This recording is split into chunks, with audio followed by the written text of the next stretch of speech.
ज्ञान tutorial with Zener. आज के वीडियो में हम हिमाचल प्रदेश की नदियों के बारे में और ग्लेशियर्स के बारे में बात करेंगे। तो पहले फ्रेंड्स मैं आपको हिमाचल प्रदेश की नदियों के बारे में बताती हूँ। तो इसमें पहले आता है हिमाचल प्रदेश में मुख्यतः 5 नदियाँ बहती हैं जिनके नाम है रावी, चिनाब, यमुना, सतलुज और ब्यास नदी। ठीक है, तो इन नदियों के प्राचीन नाम क्या क्या है उसके बारे में मैं आपको बताती हूँ। फर्स्ट नंबर पे आती है सतलुज। सतलुज नदी का प्राचीन नाम स्तुद्र है, ठीक है, और इसको संस्कृत में स्तुद्र कहते हैं। सेकंड नंबर पे आती है ब्यास नदी। ब्यास नदी का वैदिक नाम अरजकीय है और इसको संस्कृत में विपाशा कहते हैं। थर्ड नंबर पे आती है रावी नदी। रावी नदी का जो वैदिक नाम है वो पुरुषनी है और संस्कृत में इसको इरावती कहते हैं। ठीक है, फोर्थ नंबर पे आती है चिनाब नदी। चिनाब नदी का जो वैदिक नाम है, प्राचीन नाम है वो असिकनी है। ठीक है, और लास्ट नंबर पे आती है यमुना नदी। यमुना नदी का जो वैदिक नाम है, प्राचीन नाम है वो कालिंदी नदी है। ठीक है, नेक्स्ट फ्रेंड इसमें आते हैं कि इन नदियों का जल संग्रहण क्षेत्रफल जो है वो कितना है। ठीक है, तो ये कितना कितना जल संग्रह करती है उसके बारे में भी आपको नेक्स्ट बताती हूँ।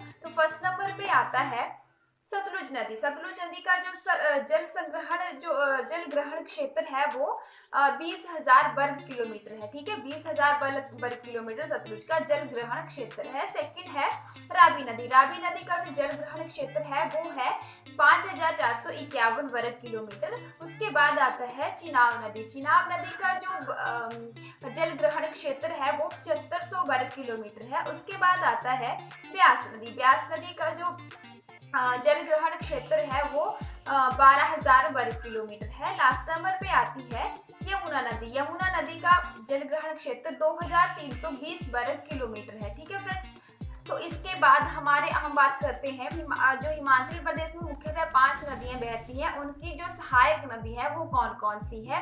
तो फर्स्ट नंबर पे आती है सतलुज। सतलुज नदी की जो सहायक नदी है वो है बसपा और स्पीति नदी। स्पीति और बसपा नदी जो है वो सतलुज की सहायक नदी है। सेकंड नंबर पे आती है रावी नदी। रावी नदी की सहायक नदियां हैं भांदल नदी, तांतागिरी नदी, छतरानी नदी और सियूल और साल। ठीक है, ये जो है वो रावी की सहायक नदियां हैं। थर्ड नंबर पे आती है हमारी चिनाब नदी। चिनाब नदी की जो सहायक नदियां हैं वो है चंद्रा और भागा। चंद्रा और भागा 2 नदियां जो है वो चिनाब नदी की सहायक नदियां हैं। थर्ड नंबर पे आती है ब्यास नदी। ब्यास नदी की सहायक नदियां हैं बनेर, बाणगंगा, लूनी, पार्वती, सैंज, तीर्थन और हारला और उहल। ठीक है, ये नदियां जो है वो ब्यास नदी की सहायक नदियां हैं। लास्ट नंबर पे आती है यमुना नदी। यमुना नदी की सहायक नदियां कौन कौन सी है। तो इसकी सहायक नदियां हैं गिरी, टोंस, पब्बर और टांगी। ठीक है, ये नदियां यमुना नदी की सहायक नदी हैं। ये हिमाचल प्रदेश की मुख्य 5 नदियों की सहायक नदियों के बारे में जानकारी थी फ्रेंड्स। और इसके बाद हम बात करते हैं जो इन 5 नदियों के उद्गम स्थान कहाँ से जो है वो ये निकलती है उनके बारे में मैं आपको बताती हूँ। तो फर्स्ट नंबर पे आती है सतलुज नदी। सतलुज नदी मानसरोवर झील तिब्बत से निकलती है। ठीक है, जो मानसरोवर झील तिब्बत से निकलती है उससे सतलुज नदी का जो उद्गम होता है।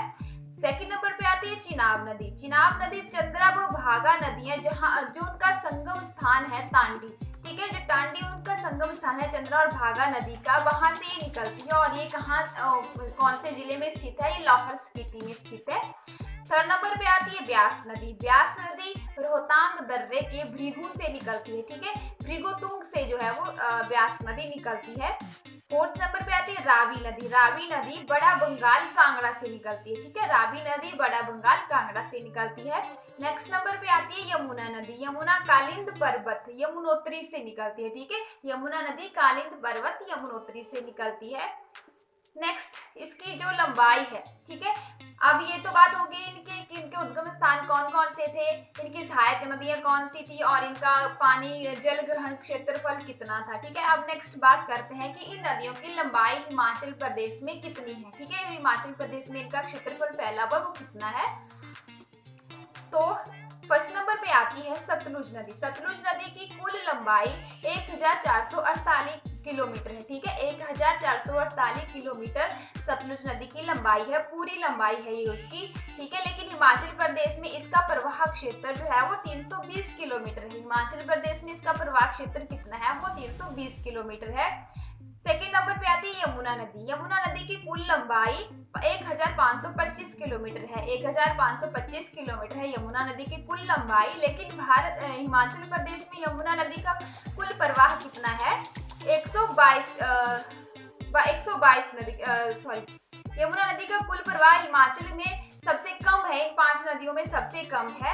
नेक्स्ट नंबर पे आता है चिनाब नदी। चिनाब नदी की कुल लंबाई कितनी है? 1200 किलोमीटर है। चिनाब नदी की कुल लंबाई 1200 किलोमीटर है और हिमाचल प्रदेश में इसका प्रवाह स्थान जो है वो 122 किलोमीटर है। हिमाचल प्रदेश में इसका प्रवाह स्थान कितना है? 122 किलोमीटर है। नेक्स्ट नदी हमारी आती है रावी नदी। रावी नदी की कुल लंबाई 720 किलोमीटर है। ठीक है, 720 किलोमीटर इसकी कुल लंबाई है और हिमाचल प्रदेश में इसका प्रवाह जो है वो 158 किलोमीटर है। 158 किलोमीटर हिमाचल प्रदेश में ये बहती है।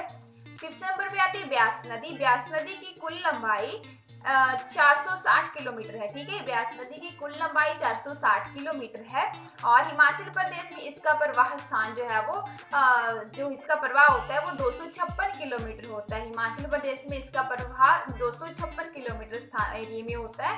तो ये था फ्रेंड्स हमारा नदियों के बारे में। ठीक है, हिमाचल प्रदेश में कितनी नदियां बहती हैं, उनके नाम क्या हैं, उनके प्राचीन नाम क्या थे, उनका कितना वर्ग किलोमीटर वो पानी जो है अपने अंदर संग्रहण करती हैं और उनका सहायक नदियां कौन सी हैं और उनकी लंबाई क्या है और उनके उद्गम स्थान क्या है। तो ये था नदियों के बारे में।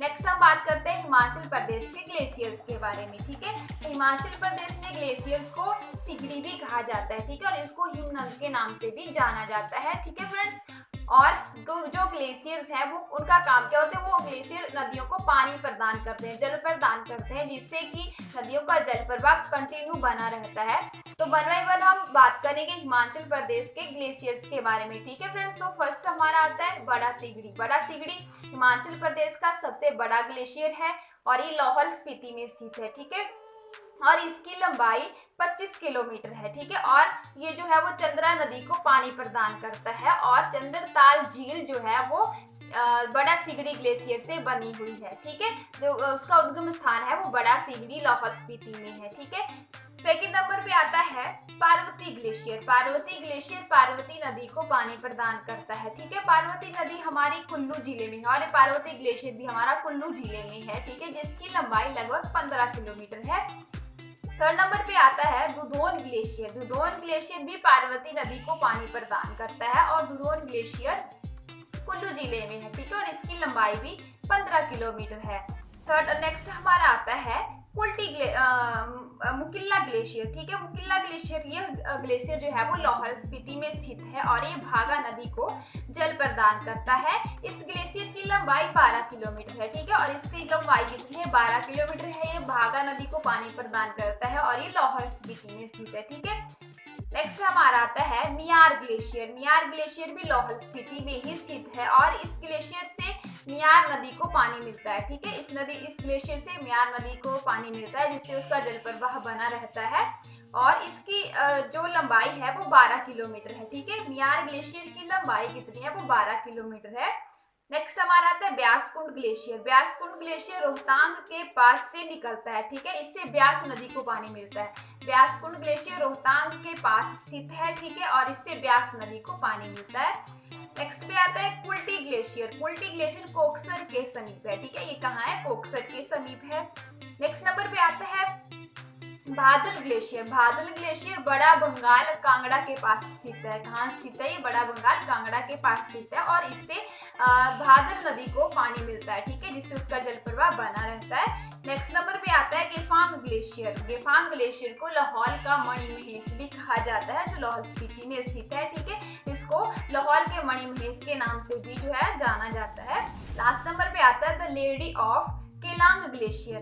The lady of Keylong glacier जो कि लाहौल स्पीति में स्थित है। ठीक है, ये था हमारा last glacier the lady of Keylong glacier जो लाहौल स्पीति में स्थित है। तो फ्रेंड्स हमारे मैक्सिमम ग्लेशियर जो है वो लाहौल स्पीति और कुल्लू जिले में स्थित है। ठीक है, तो ये था हमारा वीडियो ग्लेशियर्स को लेकर और हमारे नदियों को लेकर। ठीक है, तो फ्रेंड्स आपको मेरा वीडियो कैसा लगा मुझे कमेंट बॉक्स में जरूर बताइएगा और अगर मेरा वीडियो आपको अच्छा लगे तो मेरे वीडियो को प्लीज़ लाइक और मेरे चैनल को सब्सक्राइब जरूर करिएगा। Thanks for watching.